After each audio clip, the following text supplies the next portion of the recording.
नमस्कार, मेरा नाम भाऊ तोरसेकर। आप देख रहे हैं प्रतिपक्ष। दोस्तों, मैं देख रहा हूँ कि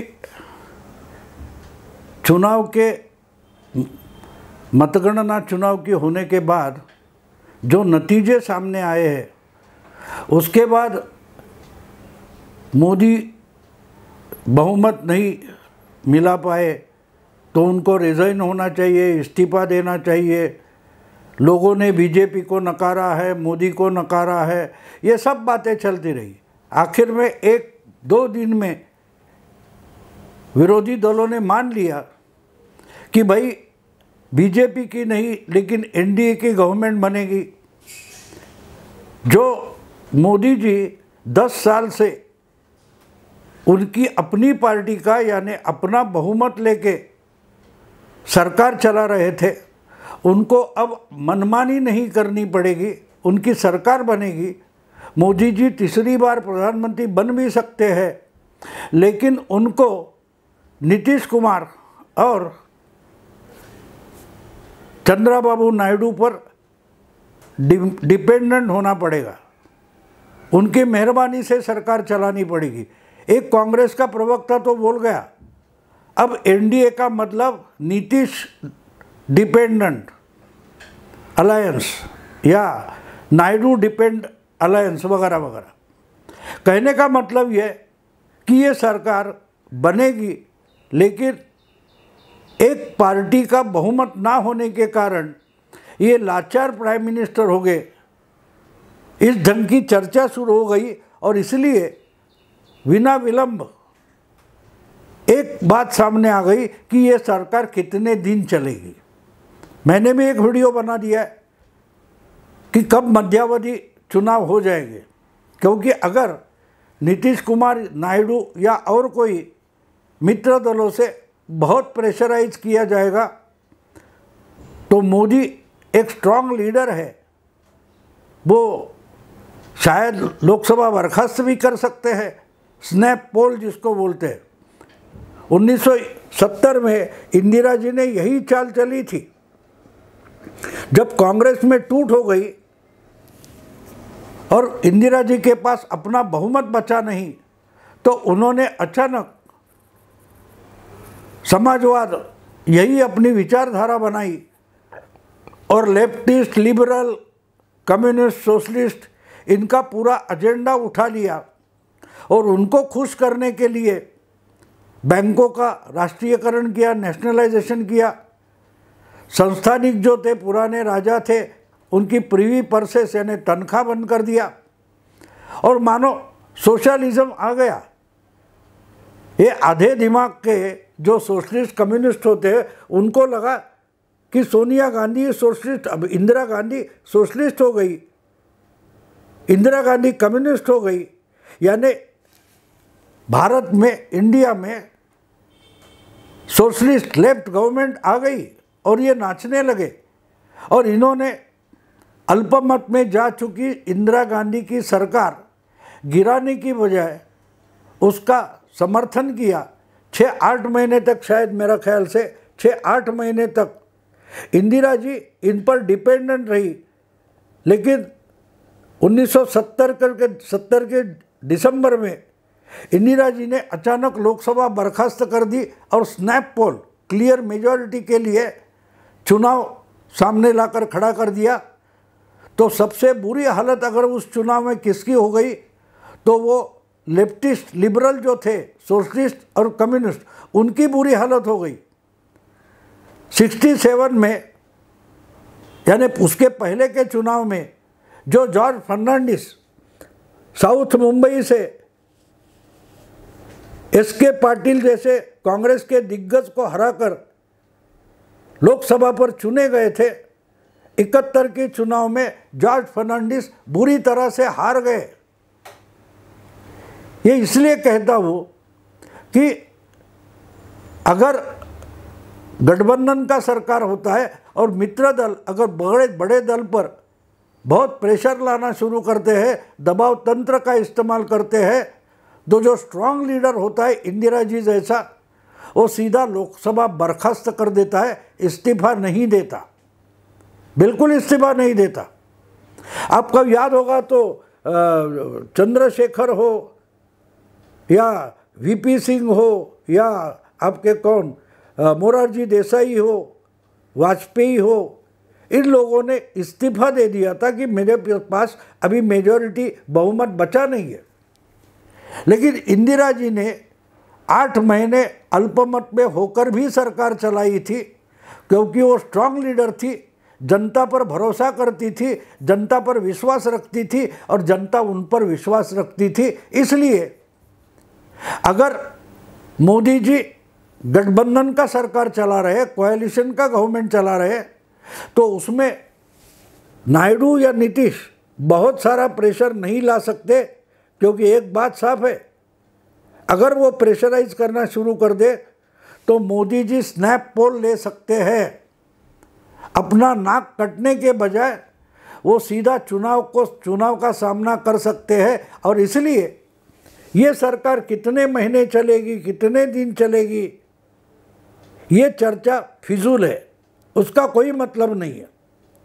और ये सब करने के लिए और एक बात ज़रूरी होती है कि सिर्फ जो आपके सपोर्ट करने वाले दल है वो आपका सपोर्ट निकाल लेते हैं, समर्थन वापस लेते हैं, तो सरकार गिर सकती है, ये बात बिल्कुल सही है।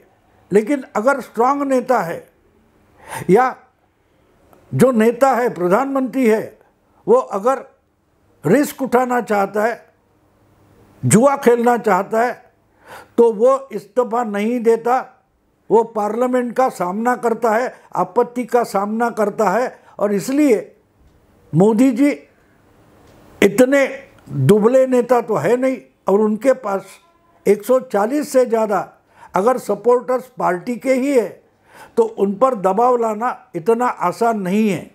और इसलिए अगर नायडू या नीतीश कुमार, इनके जैसे सपोर्टर अगर अपना समर्थन वापस लेते हैं तो ही सरकार को धोखा निर्माण हो सकता है। लेकिन वो पॉसिबिलिटी नहीं है, क्योंकि अकेला कोई समर्थक वापस सपोर्ट लेता है तो सरकार गिरना तय होता है, ये मानना गलत है।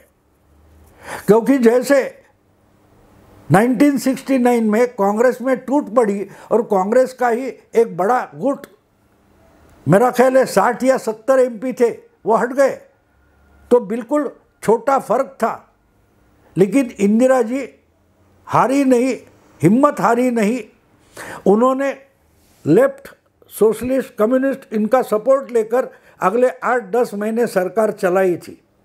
तो बात साफ है कि कोई समर्थन वापस लेता है, इसलिए सरकार गिरना बिल्कुल तय नहीं होता।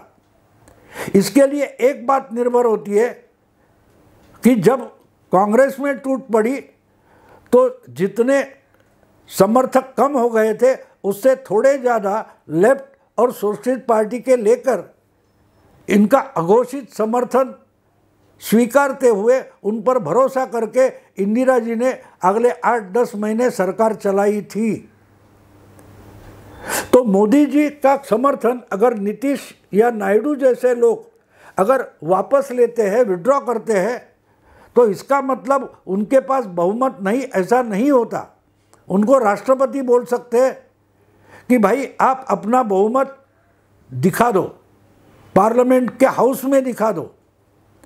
लेकिन इसके लिए जिसने समर्थन वापस लिया है उसको पूरे के पूरे अपोजिशन को साथ लेकर अविश्वास प्रस्ताव पार्लियामेंट की सदन में लाना पड़ता है। जैसे कि आपको याद होगा, वाजपेयी की जो दूसरी सरकार बनी थी 1998 में, उस वक्त जयललिता ने सपोर्ट वापस लिया था, तो उसके कारण विश्वास प्रस्ताव लाना पड़ा था। और विश्वास प्रस्ताव हार जाने के बाद वाजपेयी ने अपना इस्तीफा दे दिया था। ये सब बातें इसलिए मैं बोल रहा हूँ कि पूरा का पूरा विरोधी दल एकजुट होकर जो समर्थन वापस लेने वाले हैं उनके साथ मिल जाए तो ही सरकार गिर सकती है। दूसरी बात मैं कहूँगा, जो 2008 की है, बहुत पुरानी नहीं है, सिर्फ 16 साल पुरानी बात है। 2008 में मनमोहन सिंह की गवर्नमेंट थी और मनमोहन सिंह की गवर्नमेंट ने अमेरिका से परमाणु करार करने की, एग्रीमेंट करने की कोशिश की, तो उनको सपोर्ट देने वाला जो लेफ्ट ब्लॉक था, वामपंथी मोर्चा था, उसने मनमोहन सरकार का समर्थन वापस ले लिया और मनमोहन सरकार कुछ 10-15 वोट के लिए अल्पमत में आ गई थी। लेकिन उनको मायावती और मुलायम को साथ लेकर मनमोहन सिंह ने मैनेज किया था।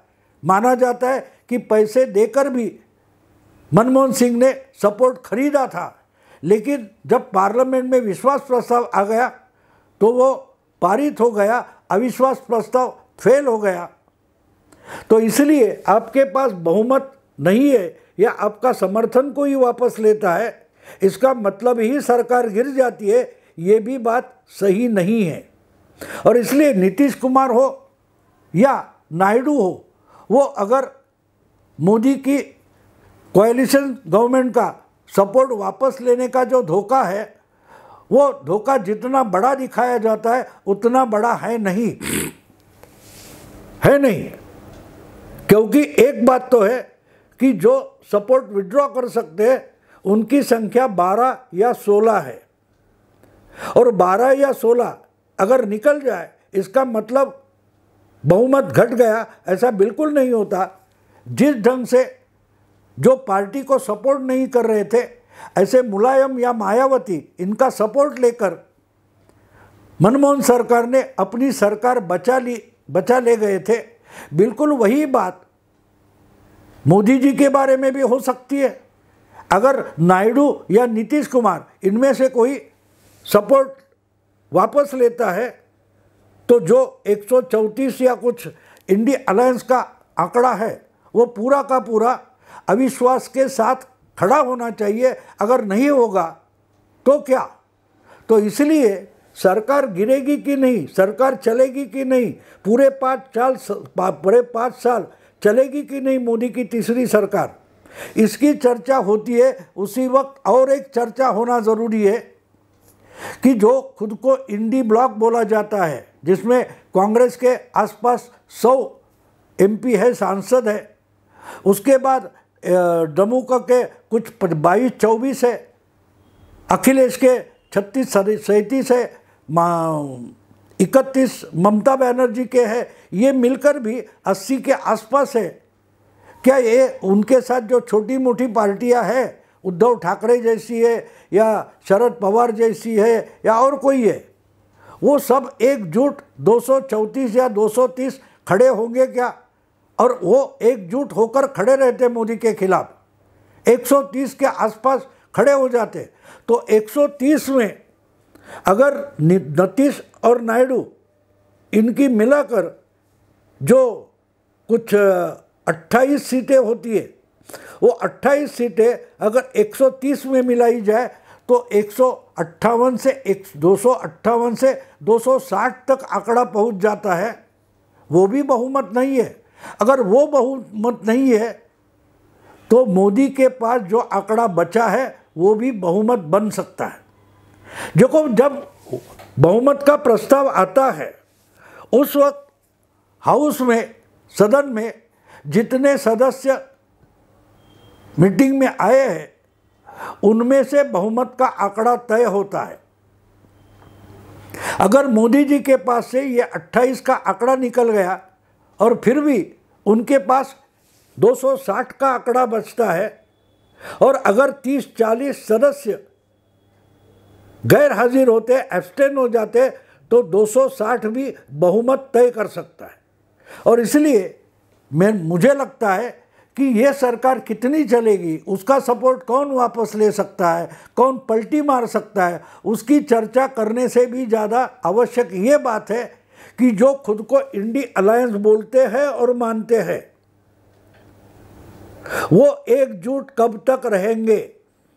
ये बहुत इम्पोर्टेंट सवाल है, बड़ा इम्पोर्टेंट सवाल है, क्योंकि उस पर बहुमत तय होता है, ना कि 272 का मतलब बहुमत होता है।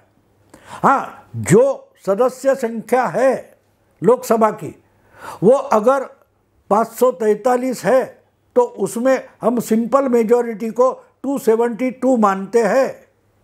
लेकिन जिस दिन विश्वास प्रस्ताव आता है उस दिन अगर 543 लोग सदन में हाजिर ना हो या वोटिंग करने के समय हाजिर ना हो तो 272 ये बहुमत का आंकड़ा नहीं होता। जितने हाजिर होते हैं उसमें आधे से एक ज़्यादा बहुमत का आंकड़ा बन जाता है। और इसलिए चर्चा इस बात की होनी चाहिए कि मोदी जी की जो तीसरी गवर्नमेंट बनी है उस तीसरे गवर्नमेंट के पास कितना आंकड़ा है, उससे ही महत्वपूर्ण आंकड़ा इंडी अलायंस जो पक्के मोदी के खिलाफ है ऐसे सदस्यों का आंकड़ा बहुत इम्पोर्टेंट बन जाता है।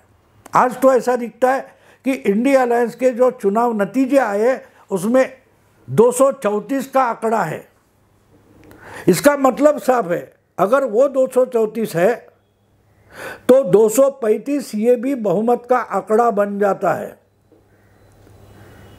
क्योंकि आज की तारीख में मोदी के खिलाफ संसद में पक्का वोटिंग करेंगे ऐसे 234 एमपी है, ये हम मान सकते हैं, क्योंकि ये इंडी अलायंस का सदस्य संख्या का आंकड़ा दिखाया जा रहा है। तो इससे एक भी ज़्यादा हो तो भी मोदी की गवर्नमेंट के लिए कोई धोखा पैदा नहीं होता, कोई डेंजर पैदा नहीं होता।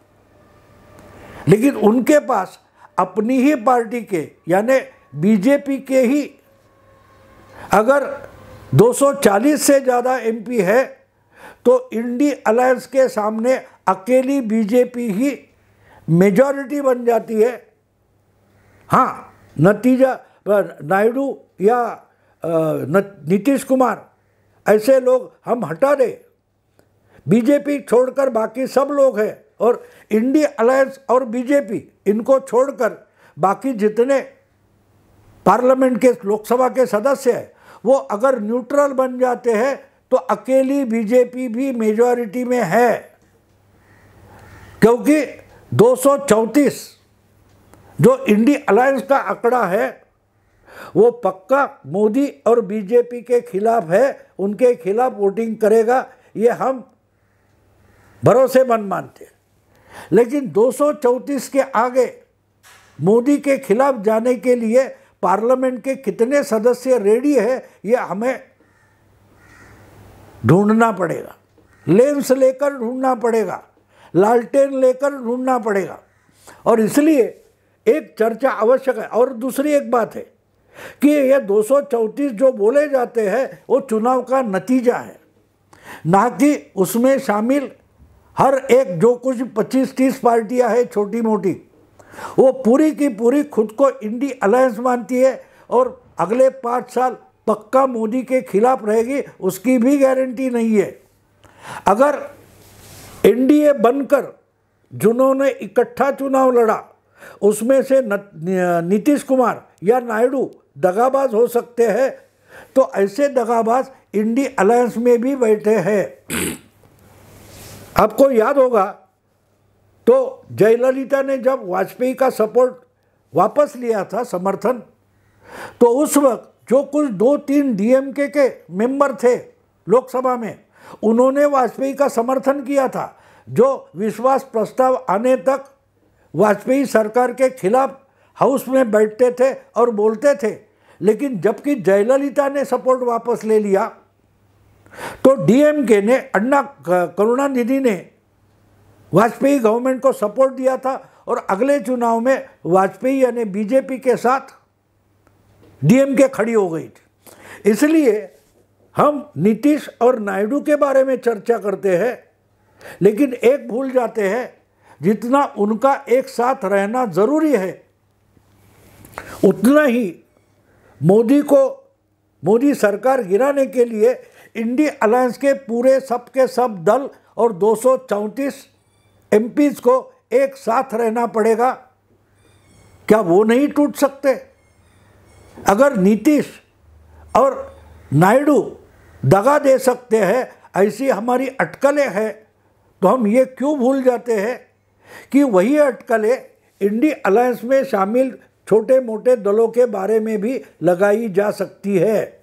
और बिल्कुल एक बात साफ है कि मोदी और शाह इनके जैसे नेता ये अटकलें लगाते नहीं बैठेंगे, ढूंढने की कोशिश करेंगे कि इंडी अलायंस में 2, 4, 5, 8 सदस्य वाली जो पार्टियां हैं, क्या उसमें से कोई टूट सकते हैं, इंडी अलायंस को छोड़कर एनडीए में आ सकते, ये ढूंढना अभी से शुरू हुआ होगा। वैसे तो खबरें हैं कि 8-10 निर्दलीय पहले ही बीजेपी सरकार को, मोदी को सपोर्ट दे चुके हैं, तो इसकी भी चर्चा होनी चाहिए। क्या इंडी अलायंस ब्लॉक जिसको बोलते हैं, इंडिया ब्लॉक जिसको बोलते हैं, उसमें तो 234 का आंकड़ा दिखाया जा रहा है, क्या वो पक्के आखिर तक 5 साल कांग्रेस के साथ या मोदी के खिलाफ पक्के रहेंगे, उसकी गारंटी कोई देने वाला है? राहुल की गारंटी की हालत क्या है ये हम देख रहे हैं। राहुल इनके साथ, कांग्रेस इनके साथ सौजन्य का बर्ताव करेगी, आस्था का बर्ताव करेगी, दोस्त जैसा बर्ताव करेगी, इसकी कोई गारंटी दे सकता है? इसलिए अगर नीतीश और नायडू के बारे में चर्चा हो रही है तो इंडी अलायंस के छोटे दल कहाँ तक ये नौटंकी, इंडी अलायंस नाम की नौटंकी कहाँ तक, कितने दिन, कितने महीने, कितने साल इंडी अलायंस के दल इंडी अलायंस नाम की नौटंकी चलाते रहेंगे, इस पर भी चर्चा करना ज़रूरी है, क्योंकि वो आज की राजनीति का अभिन्न हिस्सा है।